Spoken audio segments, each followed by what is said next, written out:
লাইলাপুরের সার বোঝায় লরি আটক পুলিশ। সোমবার রাত ৯টা নাগাদ ধলাই থানার অধীনস্থ লাইলাপুর পুলিশ ফাঁড়ির সামনে শিলচর আইজল জাতীয় সড়কে নাকা তল্লাশি চালাচ্ছিলেন পুলিশ কর্মীরা।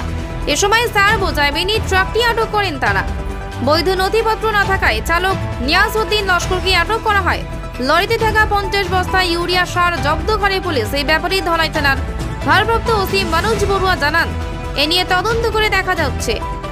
নিয়াজউদ্দিনকে জিজ্ঞাসাবাদ করা হচ্ছে। বৈধ নথিপত্র না দেখাতে পারলে আইন অনুযায়ী ব্যবস্থা নেওয়া হবে।